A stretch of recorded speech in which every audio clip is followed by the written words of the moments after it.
Are you ready to take your business to the next level? Every day there are countless books and articles that are published offering the key on how to make your business a success. It's easy to feel overwhelmed trying to keep up and run your business.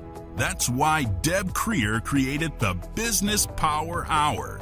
Keep up on the latest trends, best practices, and techniques for how to make your business a success. Let the Business Power Hour do the heavy work for you. Good morning, good morning. I am Deb Creer, and I am passionate about giving professionals the tools that they need to make themselves and their businesses as successful as possible. And we're going to have so much fun talking with my guest today. In fact, we chatted for 45 minutes before the program even started. So we're clearly going to have a lot of fun having a conversation. And it's funny that I talk about having conversation because we're going to be talking about your voice and how it is such a tool in our professional repertoire, maybe is the way to put it, but we never even think about it. And how can we improve it and use it in the best way possible? So we're going to be talking with Tracy Goodwin about this today. So Tracy, welcome to our program. Oh, thank you so much. I'm so excited to be here with you today. Great. Well, let me tell people a little bit about you and then we'll dive into this. So do you ever wonder why your message isn't resonating? Maybe you haven't found your real voice. Tracy Goodwin is an expert at helping individuals find their voice and share it with the world. Over the last 30 years, Tracy has coached hundreds of people around the globe, including CEOs, leading Hollywood actors, entrepreneurs, and leading influencers on how to sound more confident and make a big impact with their message. So again, Tracy, welcome. Thank you. I can't wait to have this conversation with you. It's going to be so much fun. And I love it because, it really is. Your voice is so important, but we never stop to think about it. Here I am doing a podcast about voice. And it's funny because I know one of the things that I do is I talk too fast. Sometimes I might talk a little high, which can be a problem with, because we get excited, right? Mm-hmm. And it's funny, when I moved down here from Atlanta, I had someone, or to Atlanta from Denver, I had someone who listened to the podcast and he came up to me and he said, "It's got such great info, but darling, y'all got to slow down." And so that's one of the things that I'm very conscious about. It's also about enunciating all these various things. But let's go back a bit and tell us a little bit about your background and how it is that you discovered this is truly your passion in life. Sure. Well, I grew up in a family that was an extreme version of children are to be seen and not heard. Many people have said that to me over the years, that was their experience. And that was my experience. So it was never on my radar that I was going to be a voice coach. But because of that, at a very young age, 12, 13 years old, I found speaking and acting and it was a great platform for me to use my voice. And I wanted to be an actor. I worked as an actor. I directed plays all over the world. And there were just consistently and constantly things around me coaching voices that were huge. People kept finding me to coach their voices. And this was before social media. This was Yellow Pages days, right? But I had a real knack for it. I was fascinated with it. I loved it. And little by little, I realized that the impact that I could make for people, that my true gift was in the area of voice. So early in my 20s, I had already moved into coaching voices. Wow. Primarily, I worked with actors and maybe 20% business people. And then over the years, that has definitely flipped. And I predominantly work with business people. And I do still work with actors, but it has flipped. Right. So, why is, say you're a business person, why is your voice so important? Because your voice is how we determine everything about you. And science has proven in the first 30 seconds, we are subconsciously deciding Did you go to school? Did you Mhm. not go to school? Do you Right. have a dog? Do you have a Mhm. cat? Are we going to work with you? Do we like you? Do we trust you? And all of that is happening in sounds that are in our voice. And literally the listener is processing our sound consciously and subconsciously. It's the most powerful instrument we have. Right. And I love what you said. People don't realize how powerful their voice is. Right. And it's so true that we judge people by their voice. And in many cases it's negative. I think of, say, Fran Drescher when she was doing The Nanny. Now, that was a very specific voice for that part. And it was supposed to be annoying and irritating. But yeah, we think of, if someone has a cultured voice, maybe an accent, British. Huge. Oh yeah. You're like, ooh, well, they must be smarter. Mm-hmm. And all of these various things. I'm a huge fan of Big Bang Theory. And one of the things that I loved was how the character of Bernadette, when she first was introduced on the program, she had a normal voice. But then they discovered that her being this kind of high, squeaky voice matched her character. And she saw how, and granted, she is also, as a person, very diminutive. She's very petite. And she talks in the show about how people just automatically, they hear her, they see her, they think she's young, she's stupid. And so that's one of those things. And it is, your voice really is something. And especially now, when we're not basing our impressions on how someone really looks, right? Because we're having Zoom meetings with them. So we're not looking at their suit, their shoes, their purse, their tie, their polo shirt, all of those various things. We're not seeing those. So we've lost that part of the first impression. So it really is the voice that is what we're basing things on. That's right. And not even, in many cases, not even body language. If you're on a Zoom call and they don't have their camera on, all you have to go off of is what you're hearing. Right. And it really is something that people can change. I mean, and I think that's the trick, is people need to realize that it's something that can change. And it was very interesting because you're living in Texas. And when we were chatting at the start, you had a little bit of a Southern drawl. And of course, I find that here in Atlanta. But when you're speaking professionally, you don't. I can pick it up a little bit, but that's simply because, but it's funny because we also associate things that people say with where they live. If not just an accent, but the words that they use, like, a Canadian might say, eh? And things like that. So it's very interesting how we change our voice to sound more professional. Well, I think a lot of it is, I will always say y'all. I've started saying y'all. I live in Texas, but I'm from Texas, and I'm always going, when I meet somebody, because I was raised in Texas, I'm always going to go, hi. It's right. nice to meet y'all. Right. That hi just became 3 syllables long. So those things are part of who we are, and they're very, very valuable. But what else is there? What else is there that we have besides y'all and hi when we use our voice? There's so many pieces of every voice, and we want to show people who we really are. All those facets. Right. And I mentioned in my intro, I talk too fast. And and there's a variety of reasons why that's not good. I mean, but it is me. I mean, clearly I'm a passionate person that gets wound up, and that's the problem. I get wound up. But sometimes I talk so fast that people don't always catch what I'm saying. So that's not good. And when I'm talking fast, of course, my voice automatically raises. And so that can cause issues too, in a variety of ways.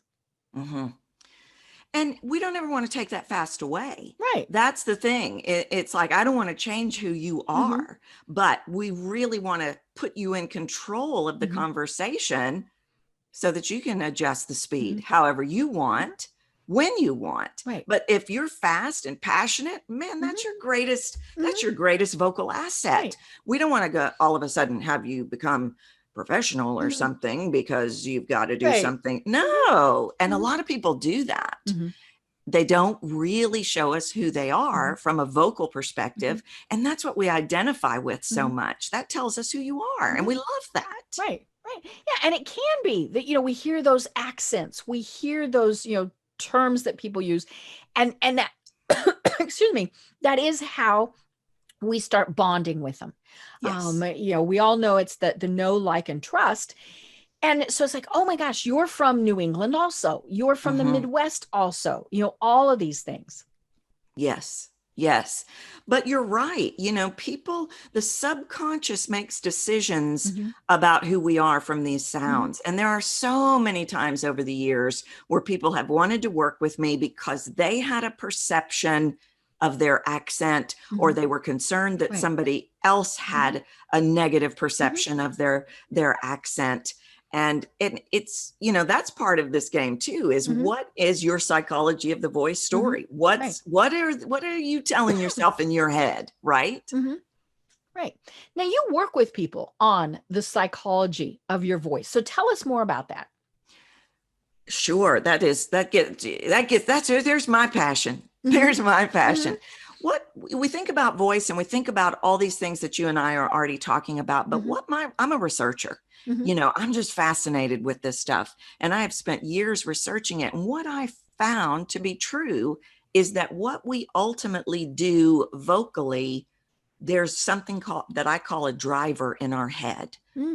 That driver might be, it's always something that it literally comes from a phrase that we heard before we're 5 and got compounded, and the subconscious made us believe it was true. So an example would be, nobody wants to hear what you have to say.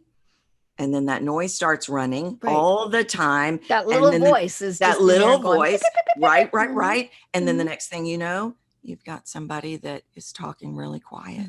Because they think, they perceive that other people don't want to hear what they have to say. And that is not true. So we have to rewrite that story and the quiet piece that left behind. Not that we can't use the quiet bit, but we want to play all the shades of the person. Right.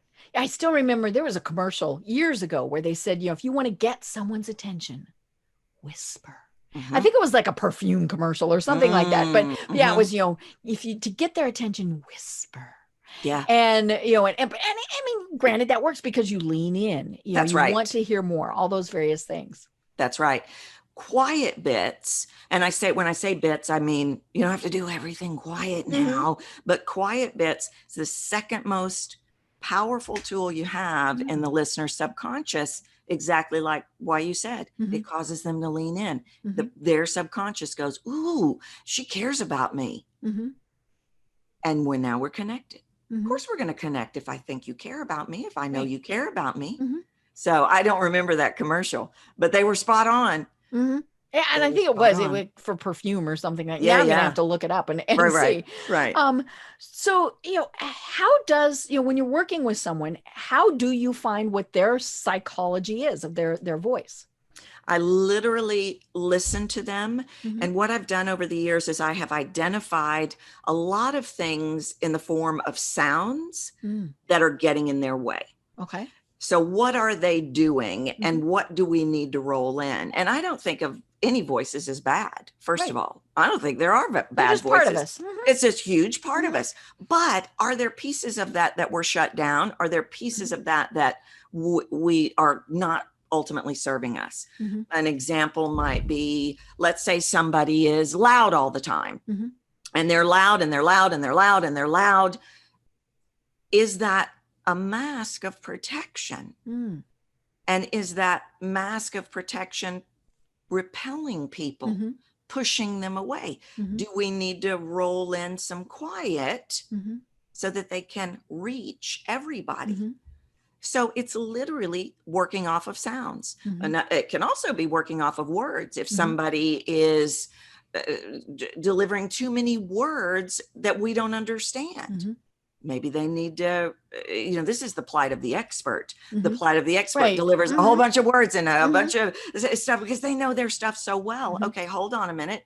Every 7 seconds, our brain tells us to check out. Are you putting too many words that we don't, and not in the sense of big words, but are you too far down the rabbit hole? Right. Or can we follow you? Right. Yeah. I mean, we don't want to use the phrase dumbing it down. Right. But that is kind of, it's kind of it. Yeah. It's making it understandable by more people. And obviously it depends on who you're talking to. If you are a physicist talking to a group of physicists, then you had better speak at that higher level. But if you're talking with, say, a classroom of 15-year-olds, you are going to have to change how you speak. Well, and really what people don't realize, and again, I always go back to science. Science has proven to us that the words don't make us feel, that the words are important. I have a saying, the words are everything and they are nothing. But the real key thing is, how are you making me feel with those words? Are you getting me excited? Are you getting me frustrated? Are you getting me on board? What are you doing with those words? And a lot of times people, they'll come out with just a torrent of words and everything's the same. And I don't even know how I'm supposed to feel about this. So the real power becomes when I can create that journey for you, using those words, letting you know who I am and making you feel something. That's where the real power comes in. Right. I love it. Now, do people, or should they, change their voice depending on who they're talking to? I just said, a group of physicists or a group of 16-year-olds. Well, I think that's a really great question. And I want everybody to always deliver the best version of who they are. Right. But yes, you're 100% right. I could go into some deep 36-year rabbit hole of voice. But is that what you want to hear? It's really, in my opinion, about what do you want to hear? How can I best serve the 15-year-old? What do I want to say to them that is going to make an impact on them? And is that going to change when I talk to the physicist as a physicist? Well, of course it's going to change.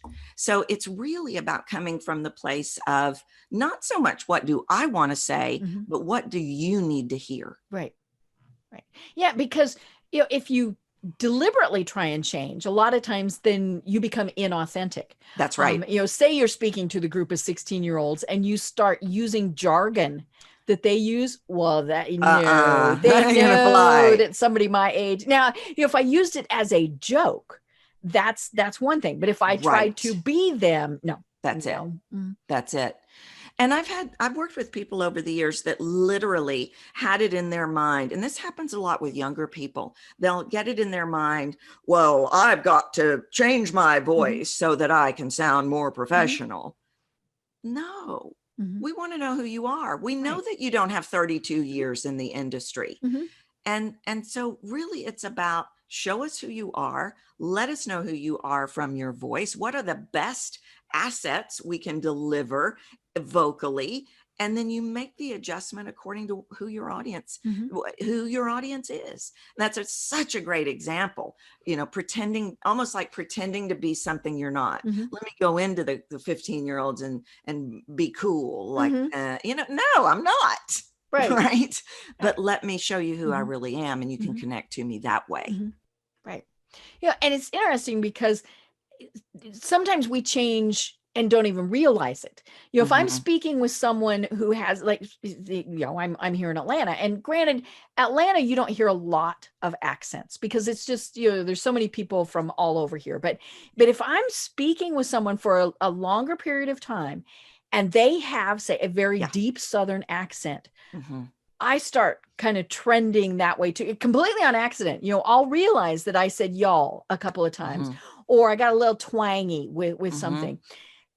Is that, it's funny, one of the psychology things that they talk about is that you match the gestures that someone is making to make them feel more comfortable. So if they cross their arms, you cross your arms, all of those things. Do we do that with our voice too, to kind of match those? And is it a subconscious thing? Is it something we should deliberately do? It's absolutely the core of how psychology of the voice was created. I was fascinated with, why do the Irish sound Irish and I sound Texan? Why? Why don't we all sound the same? How does that happen? How did that even happen? And this is how I discovered that the subconscious puts the voice in, because the Irish baby is born, the subconscious, it's sense of belonging, Deb, is what it is. So the Irish baby needs to fit in. The subconscious literally says, we're going to hold our jaw this way. We're going to hold our muscles this way. So I go out and I have lunch with my sister. I have now, my subconscious has taken that in. I want to belong with my sister. So it's goes in and we make that adjustment, but it's 100% happens.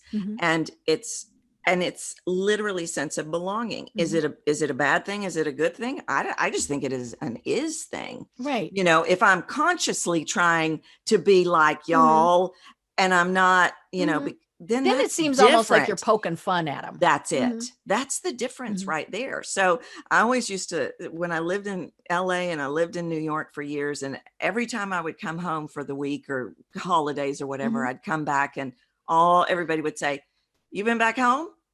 You know, because I had been in that sense of belonging. This is who I am at the core. And then that is coming in to my ear, and my subconscious is saying, okay, we want to fit in here. Right. Well, and it stays with you, you know, even when you move. You know, I've been here in Atlanta for 8 years, and I still have people say, "Oh, you're Midwest." And that's fine. You know, I'm from Colorado, and you know, and so part of that too is that I deliberately try to enunciate and you know, all of those various things because of what I do. But you know, it is interesting though, you know, but as you said, you fall back into whatever it was really pretty quickly. Oh, for sure. Because it's a part of who you are, and it is still in your muscle memory at the core. And, you know, over the years, there's been a lot of people that have felt like they needed to completely eradicate their accent because it was hurting them or not serving them.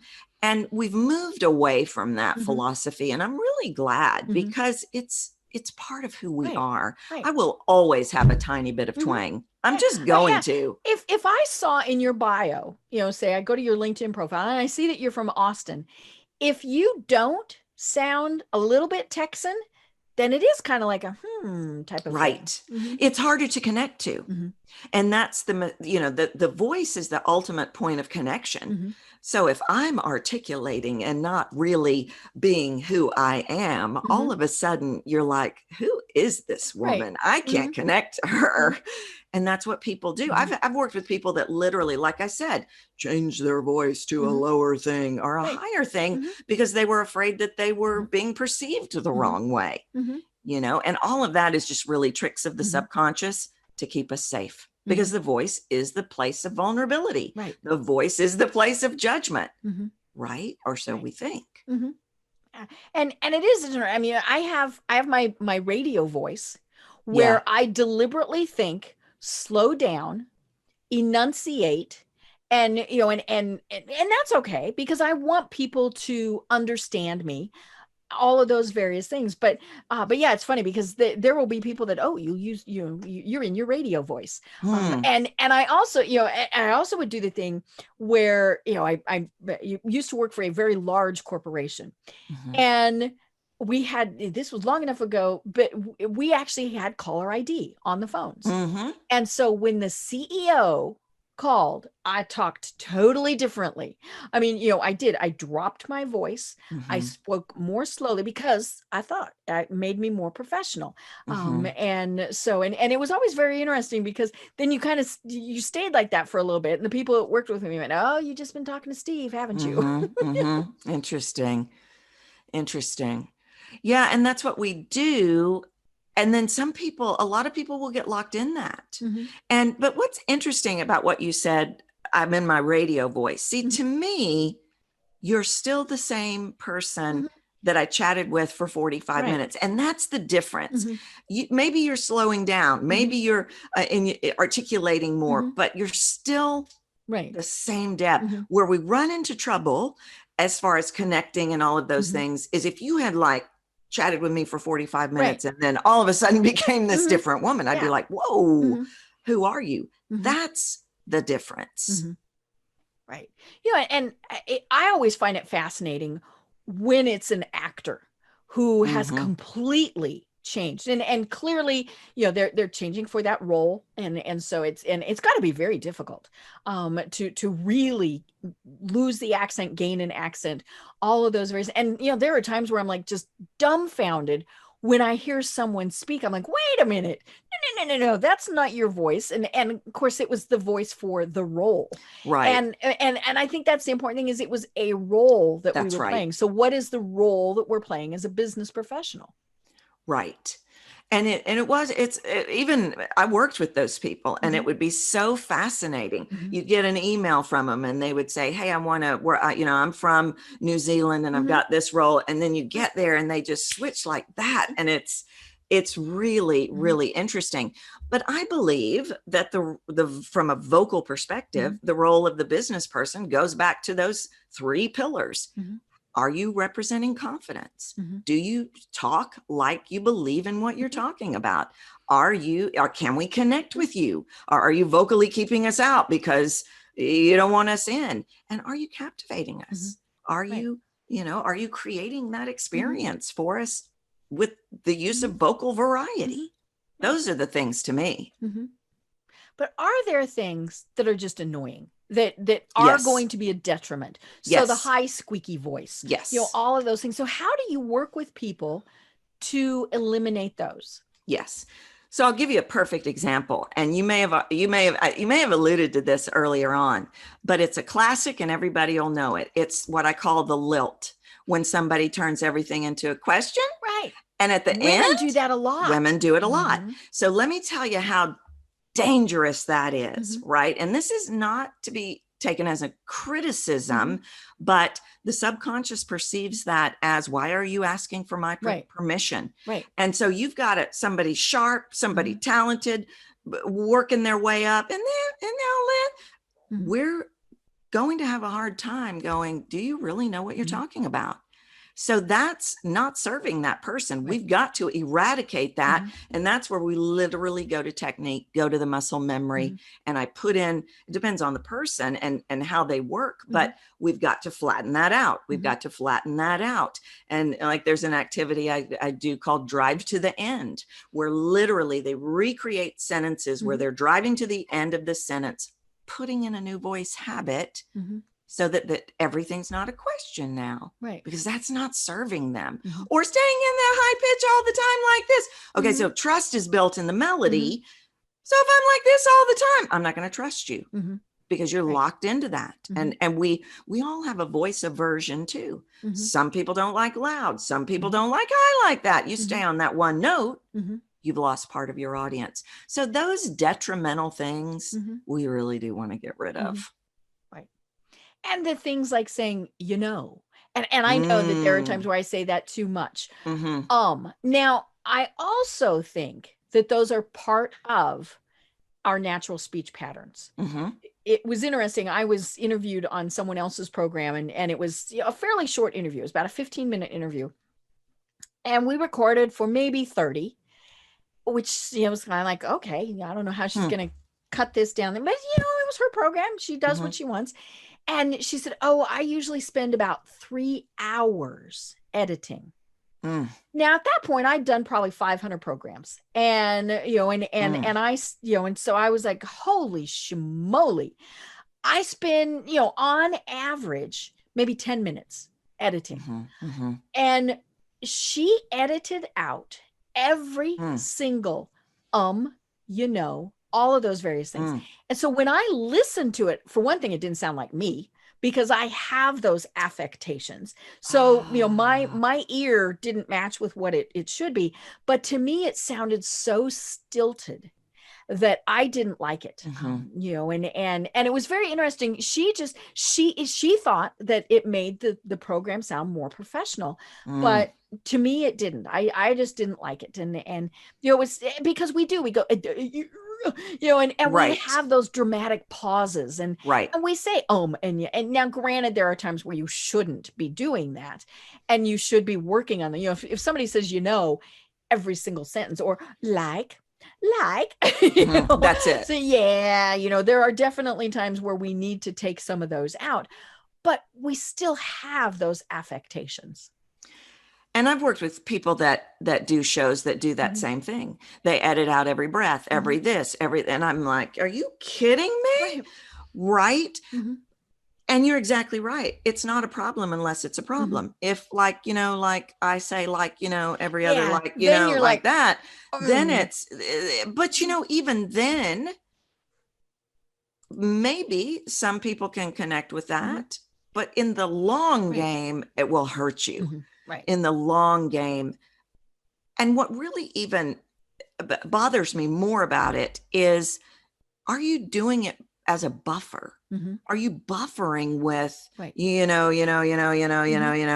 want to let us in? That's what bothers me. But I'm a huge fan. In fact, I tell my people all the time, what are the bits of you? Do you snort laugh? Let me hear it. I want to hear that because I do too. And I'm going to relate to that. Do you get excited? Do you, all those things show us who you are. So it's only a problem if it's a problem. Right. Well, and sometimes it's a lack of preparation, There you go. And that's the key is, in fact, when we see people presenting on stage, they don't typically have a lot of those affectations because they're just more prepared. They have practiced it. Again, it is kind of like an actor giving that monologue. But, if we're not, because we use those affectations a lot of times to give our mind a chance to figure out what we're going to say, so the more prepared you are, the less likely you are to have a lot of those things. Well, and they're literally just habits, right? Literally just habits. Filler words, that's literally comes from retrieval. And then we create a habit, and it's okay if it's not all the time, but we can rewrite any habit, just like the lilt up. Right. That's a habit. Somebody heard somebody do that. And in fact, I worked with a gal one time who got locked in a higher pitch voice, a real nasal thing. And we were working together, and she looked at me and she said, I didn't always sound like this. And I said, well, when did you start? Why did you start? Why? And she said, the prettiest popular girl in high school talked that way. So she started copying her, right? And there it was. And then she created a habit and then realized, wait a minute, I don't think this is good. She was an actor, actually, and they had said, you got to get rid of that. But isn't that interesting? That's what we do. It kind of goes back to that accent thing. We mimic what we hear. We mimic, we want to belong. We want to fit in. Right. And it is, especially if you are, say, a presenter. And you're trying, you can't match everybody in the audience. And so you need to kind of keep it in an even keel. So, here we go. No, and see, I love those bits, right? but I love those bits. And it's just me, and granted, part of that is because I ramble and I'm like, oh, squirrel. But it takes practice. And that's where people, I'm assuming, really do work with you to get where they're prepared. They can go through all of those things, because we have, say we've been with someone, they're trying to sell us something, and they start doing the I'm gonna thing, and pretty soon I'm thinking no. Or I listen to interviews. Oh my gosh, when I'm a huge college sports fan, and I'll listen to the interviews where they're interviewing the players afterwards, and when I start counting the number of times they say then I've lost what they're saying. I'm not paying any attention to what they're saying because I'm so caught up in how many times they're saying Right. There are definitely distractions. And so practice is a part of it, but the things that are created habits, the things that are not serving us, we really do want to eradicate them. We really do. If it's a problem, we want to eradicate it. If you're not maximizing your full voice potential with voice habits that aren't serving you, we want to eradicate them. But then, you've got to be prepared. You've got to, I don't think you have to practice 32 hours. People go to that extreme too.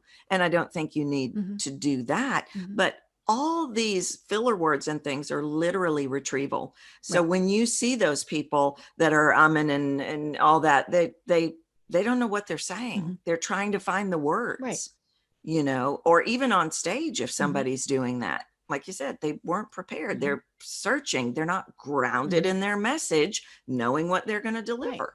Right. And as we were saying, the habits are something.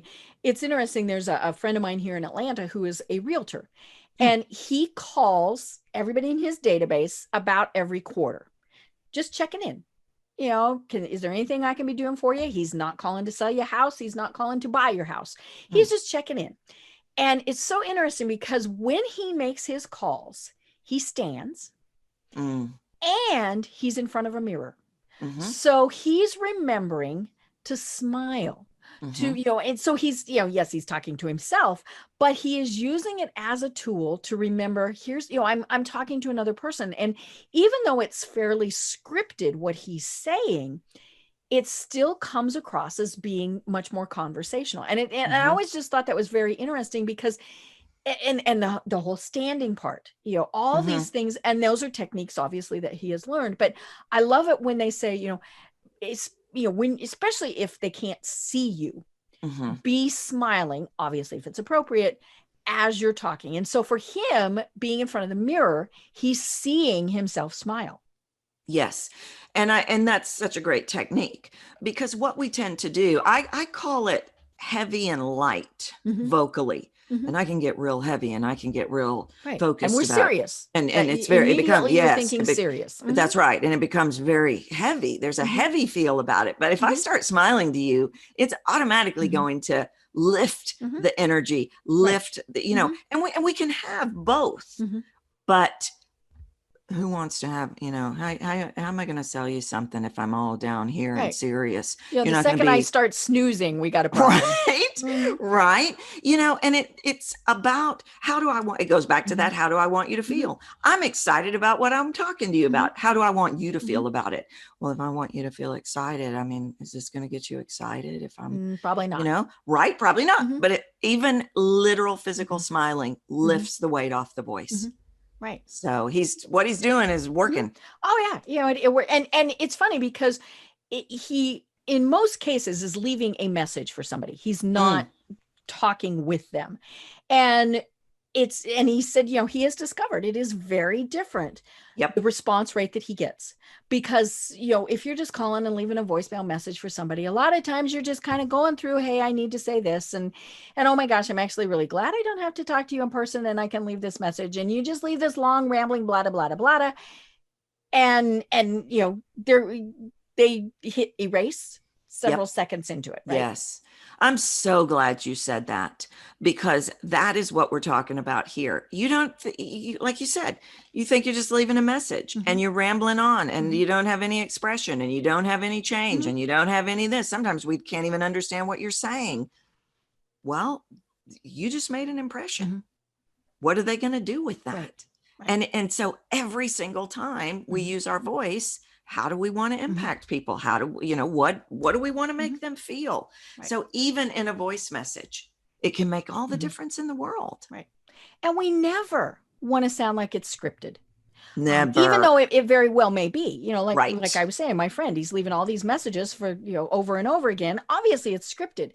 We just, and granted here in Atlanta, we're still going through it. The election.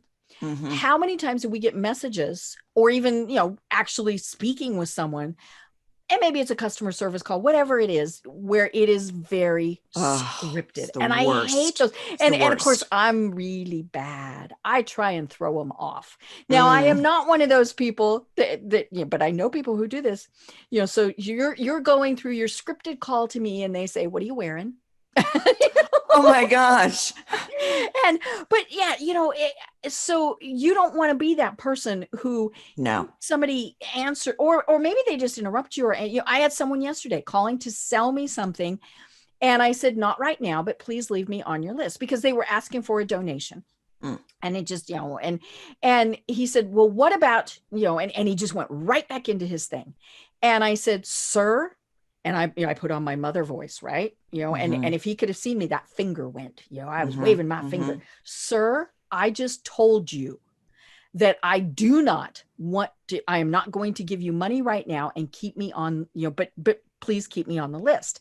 And he started with, yeah, but, and I hung up on him. I mean, it didn't matter what he was going to say because he wasn't paying attention to what I was saying. We were gone. And that's the problem with scripted calls, that we just, we get so caught up in that we don't realize, okay, we totally missed what they were saying to us. And it's so huge. And that, to me, I call that the difference at talking at versus talking to. Right. And if I start talking at you, I'm going to repel you. Right. It's just going to happen, whether you or script it or not. Like I said, I'm going to try and trick you. Yeah, try for and sure. Mess you up. For sure. And it's got to be reciprocal. I tell people struggle on video, people struggle on all these different things they come and talk to me about.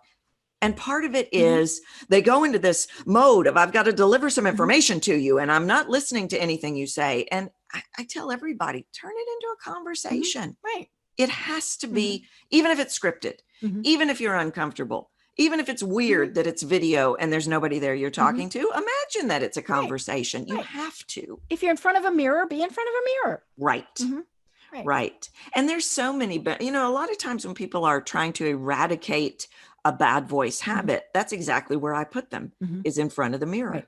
A lot of people will do things that aren't working for them. How do I fix it? A lot of people move around too much. And this will be like a lot. Right? And I never realize it till I see in the video, right? Right, right. Well, I'll get these entrepreneurs and they're wiggling all over the place in the video so much that we can't even focus on their message. Right. How do you eradicate that? I put them right in front of the mirror and force them to be still. Right. It overrides the habit, creates a new one. Boom. So let's talk about some things that have happened within the last 7-ish months that have really caused problems. Okay, so I'm putting on my visual aid here. For those of you who are just listening, imagine I now have a mask on, because I do have a mask on. It's going to change my voice. So, so I'm taking this back off just because I can't never breathe.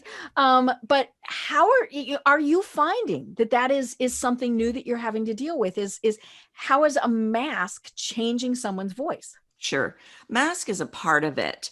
And people feel like the solution is to get louder. Right. And that's not necessarily the solution, because in all volume things, usually it's not volume. Usually it's what I call a flow problem. So the first thing that we want to look at is, are you dropping your jaw? Are you moving your mouth? Or are you talking like, see, I've locked up my jaw, and do you see how everything sounds totally different? So if you're locking your jaw, if you're in brace mode, you're not going to have any flow of that sound.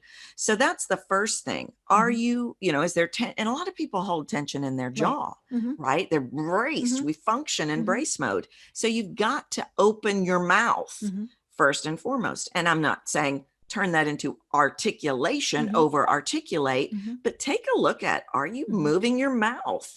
Second, we've got to have air propelling that sound out. If I'm holding my breath, my sound has nothing behind it to push it through that mask. So not only do I have to move my mouth, but I can't be in brace mode on my breath. I've got to be letting my air come in and out and send that sound out. Those are a couple of things that are really important, because when you cover your mouth, you're like that, you're like that, then we're not going to understand anything you say. Right? Yeah. And of course, the hard part, the other hard part about masks is when we're doing that, and this applies to only part of us, our glasses fog up. Yes. And so if I'm trying to speak a little bit more clearly or breathe, then my glasses, and I'm like, oh, for God's sakes. But yeah, I mean, masks are just, they're hard. So many problems. It's hard. And it is, but everybody, of course, is having the issues. But I think some of it is that we do have to project a little bit more, especially if you're a quiet talker. Because this is going to muffle it. For sure. But yeah, and you get introspective and you forget.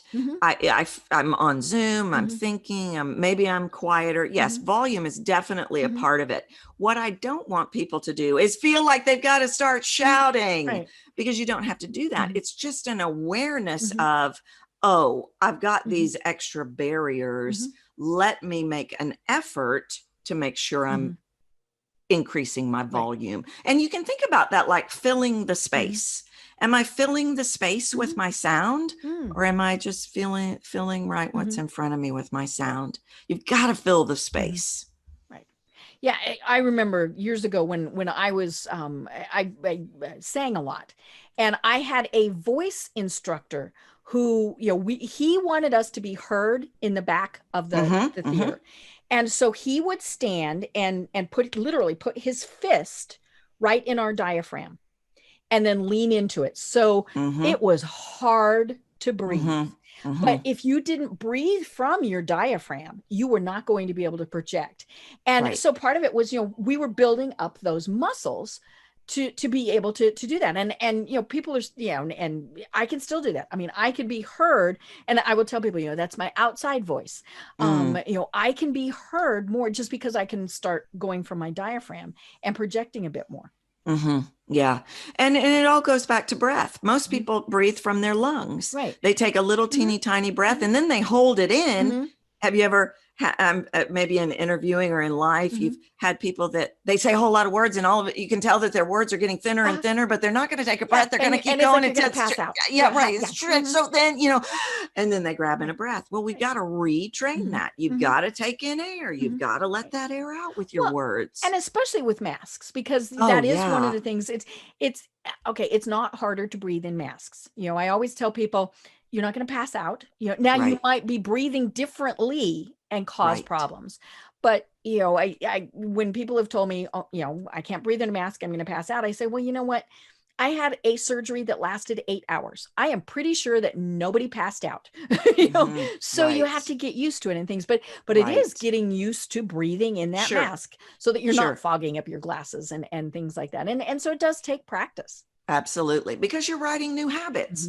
I can't go into the gym and lift 80-pound weights if I've never lifted 5. I've got to build up the muscles. Does it mean I can't do it? Of course I can do it, but can't do it like that. Right. Yeah. Now, the other thing that is, obviously a product of our times that I think is going to continue are online meetings. Exactly like what we're doing here, whether, it's a one-on-one call or more things like that. And so, we've mentioned it. We're not picking up on, somebody's body language, things like that. But on Zoom, on a recording, things like that, are there different voices? I mean, is that something that is new? Different voices, yes. But I want to tell you what creates the different voice and what the biggest problem for a lot of people is on Zoom. A lot of people are weirded out by this. It's just weird. I'm looking at myself, it's the same thing on video. Yeah, we got caught up in, oh my God, that's how I look. Totally. That's how I sound. That's how I look. So when we get up in our head and get freaked out about it, the first thing that's going to happen is our vocal energy is going to drop. And that, like when we started, you may notice that I elevated my vocal energy, right? I work at a high vocal energy. And that's great, but everybody doesn't. And so one of the most important things to do, because sometimes you've got 40 boxes on the Zoom screen. How are you going to stand out? I got to find you. I can't just look to the left. You've got to elevate your vocal energy. And that's a weird thing. It's like, okay, what's vocal energy? Well, you could think about it like passion. How do I, it goes back to feeling. How do I feel about this? Well, I'm excited to be here. I'm going to connect to that energy. And that's critical because that's the first thing that tanks for people on video because they're just so weirded out. And we're tired of this. We're tired of it. There are times where I'm on Zoom for hours. Right. Zoom fatigue is real. And again, just like all these other muscles we're building up, you're not going to go from, let's say, an extremely shy introvert. They generally will work at a lower vocal energy. And nothing's bad here, right? But they're not going to go from working at a more introspective vocal energy to all of a sudden being like this all the time. That'll be even more exhausting. And that's one of the things I think that is involved in this Zoom fatigue is people are feeling that they have to raise their energy, but they've maybe not put it all together yet. You've got to build that muscle up. But that's one of the key things that you've got to do is build up that energy.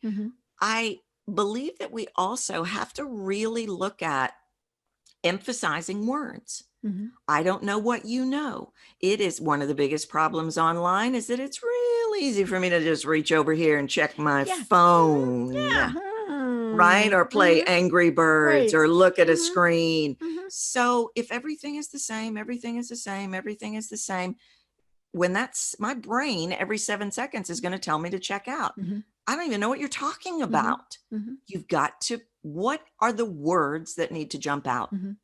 What do I need to know is important? We've got to elevate that emphasis to make the message clear. Those are a couple of things that become really critical because what happened, like you said, different voices, what happens is everything just kind of drains out of people's voices because it's Weirdville now.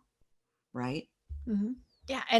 And we have to keep their attention. Right. You know, whether it's one-on-one or, you know, I did one last night where there were 5 screens of people. We had 120 people on this. And, you know, and so it was, not only did we have the problem with, we had so many people, then I get caught up in looking at it. I'm like, oh, that one's eating. And so I'm watching what everybody else is doing.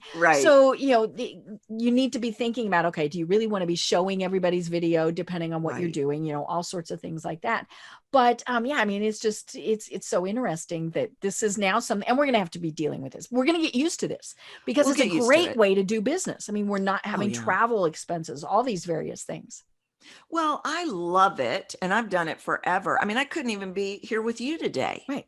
Well, I guess we could be on the phone, but we couldn't be here like this. But we do have to get used to it. And it does require acute attention. And it does require acute listening because like I said, I can't feel your body energy. I can't see your hand gesture. I can't just look over to the left. I can't imagine trying to find somebody in the 120 squares. You know, it's hard enough with 5 squares. But the 120. So you do have to command a presence. You do have to elevate that energy. You do have to make your message pop with things like adding emphasis, right? And it is about how things are set up too, because, you know, it was funny. One of the primary speakers last night had his camera down lower and very close. He had a lot of nose hairs. Oh man, that close? Oh yeah. Oh, you know, wow. and it was like, oh my God. And then the other speaker was way back. Yeah. And so, you know, there was far more room than speaker. And now it was a plain room. So you weren't caught up in looking at all sorts of things. But yeah, he was so far away, you didn't even know he was speaking. Oh, wow. You know, and you know, the nice thing about Zoom was it puts the little yellow box and you knew, okay, well, this was who was supposed to be speaking. But yeah, so it is about the setup also. Totally. How, you know, and all of those things. But, you know, one of the things you talk about, and we don't have too much time left, but the 5 elements of vocal variety. What the heck are those? So in my work, I figured out that the different sounds that we really all have a vocal orchestra. And all the different sounds are what touch the senses of the listener. The senses trigger the emotion. What we tend to do now, if you look at a young child, you'll notice that sometimes they're loud and sometimes they're quiet and sometimes they're fast and sometimes they're slow. And those are the elements of vocal variety. As we get older and older and we have life happens and this happens and we temper that down. But when we're with the people that we are most comfortable with, all those things come out. Right. So they are pause, which is the most powerful of all. I'm a voice coach, and the most powerful thing I can tell you is pause, which I still think is funny. Elongation, that shows, that expresses degrees of emotion. Loud sometimes, soft sometimes, which we've already touched on a little bit. Sometimes you're fast, sometimes you're slow, sometimes you get higher, and sometimes you get lower. We want to create as much of that orchestra as we can because that's how we trigger the emotions of the listener. And it's also who we really are. That's how we reflect who we are and how we feel. I want you to know who I am because that's how we connect. Right. And as you said, it's the orchestra. You It's need the all orchestra. of those pieces. That's right. And it's funny because I love the pause too. I used to, and I still do media training. Mm, And one of the things that we always told people is a reporter is going to put in a dramatic pause mm, because we don't like silence. So we're going to right. fill it. And so a Right. lot of times a reporter, especially if they're trying to get you to say something you might not have wanted to say, they're going to have that pause because you're going to get uncomfortable with that silence Right. and you're going to want to fill it. And so we always tell people, nope, just, or you might That's say, right. Tracy, do you have another question? Or something like that to make them do it. But yeah, those pauses, we don't like them. But, the dramatic pauses really, it's kind of like we were saying before with whispering.